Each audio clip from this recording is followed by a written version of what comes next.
Okay, welcome back. Just had something I had to deal with here in class. Okay, so state what effects each of the following transformation is going to have on the curve y equals x squared. So this is a negative 11.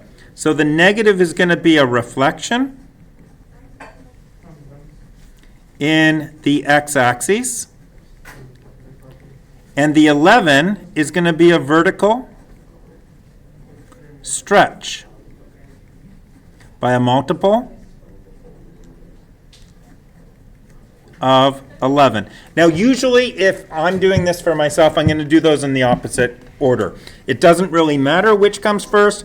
The bottom line is it opens down and it's going to be skinnier than y equals x squared, and it's going to be multiplied by a multiple of 11. So this one here, now there's different ways that this could be written. It is important that you understand that it could be written as 0.25x squared. And it's also important that you realize that it could be written as x squared over 4. All of these mean the same thing. In either case, what you have is a vertical compression by a multiple of 1/4. You will see some textbooks and things say that this is a compression of 4. We know what they mean. It's actually by a multiple of 1/4, but some people will say a compression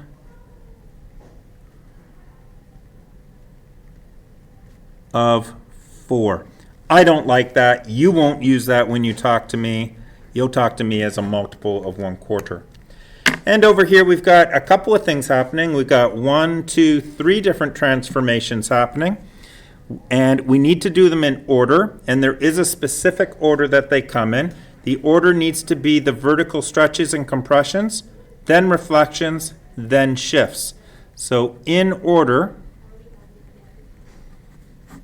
we're going to do a vertical stretch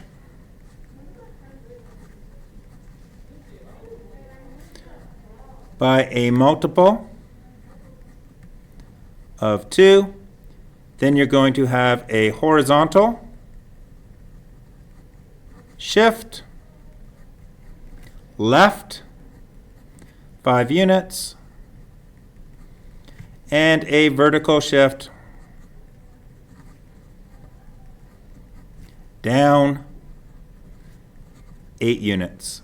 Now, the order of these two doesn't matter either as long as they occur after your stretches, compressions, and reflections. Down here, number 2, write the equations of quadratics that have undergone the following transformation. So I needed to have a stretch of 8. So y equals 8x squared is the simplest of all transformations that will take y equals x squared and give it a stretch of 8. Here's another one, not as simple. But again, it still satisfies. It has a stretch of 8. It has everything else going on in it, but the bottom line is that it has an 8. Compression of 7, again, that's people talking to us. I would much prefer to say that it has a vertical compression of a multiple of 1/7, but you know, that's what that means. Another way to write that would be this. And the last way to write that would be to figure out what 1/7 is as a decimal. So 1 divided by 7, and it's a repeat, it's a decimal that goes on and on and on, so I don't care about it. We'll use it in the fractional form. And finally, a reflection, a shift, and a shift. So there's 3 things here. You've got a reflection, you've got a shift, and you've got a shift. So we have to take into account all 3. So y equals the reflection. It's going to be to the right 16, so it's inside the squared and it's negative. It's going to be up 10. It's outside the squared and it's positive, and this is your reflection.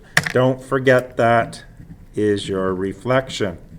Now, if you so desire, you can put a 1 in front of it. It's not needed, but you're welcome to do so if you want. All right, going to flip this over. Number 3. For each of the following graphs, determine the step pattern. Okay, so the step pattern is going to be indicated by the number that's in front of the squared. So for this one, normally you would go over 1, up 1, over 2, up 4 for the standard y equals x squared. That's its step pattern. However, this one, it's a reflection. So instead of going up, you're going to go down. Now, there's an invisible 1 in front of that, so you can think about that. But you're going to go over x, and then you're going to go down x squared. So over 1, down 1 squared, over 2, down 2 squared is 4, over 3, down 3 squared is 9, etc., etc., etc. Remember, you're going from the vertex, so both sides work. This one, I got a 1/2, so it's going to be a vertical compression. So I'm going to go over x, and I'm going to go up 1/2 x squared. So half of what I would normally go up. So over 1, I would normally go up 1 squared, which is 1, but I only go up half of that, so 0.5. So that's 1, 0.5. Over 2, I would normally go up 2 squared is 4, but only half of that is 2. Over 3, I would normally go up 3 squared, which is 9, but only half of that is 4.5, etc., etc. So my step function is over x up half of x squared. This one is a multiple of 3. So it's going to be over x up 3x squared. So from my vertex, which I can see from here is -1, -8, I'm going to go over 1, up 1 squared times 3. So it goes over 1 up 3. Over 2 from the vertex, normally go up 4, but I need to go up 12 because it's times 3. Over 3, I normally go up 9. 9 times 3 will be 27, which takes me off the page. Okay, so let's see what we have here. Number 4, graph each of the following quadratics using transformations. State the transformations, the vertex, the step pattern, the y-intercept, the x-intercepts, the max-min values. Okay, so we're going to take a look at this, and you're going to notice that it's a fairly straightforward one. It's y equals 5x squared, which means we're looking at a single transformation. You have a vertical stretch by a multiple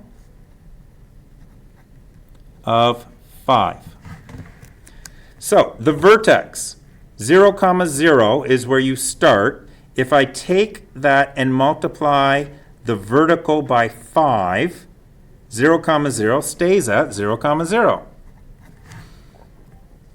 The step pattern is over x up 5x squared.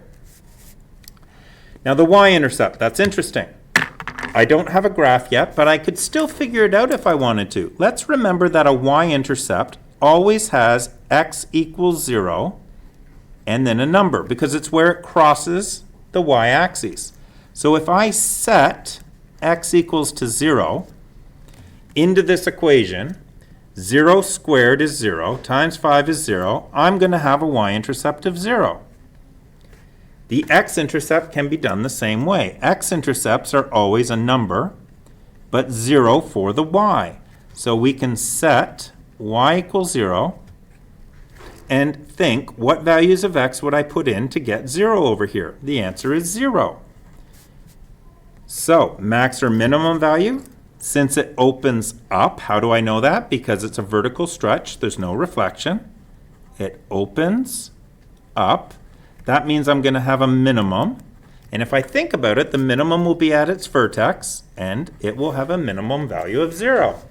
So I've been able to answer all of these without a sketch. Let's go back and put the sketch in. My vertex is 0, 0. My step pattern is over 1, up 1 squared times 5. Over 2, up 2 squared is 4, times 5 is 20, so I'm off the page. So it's going to look something like this. And this.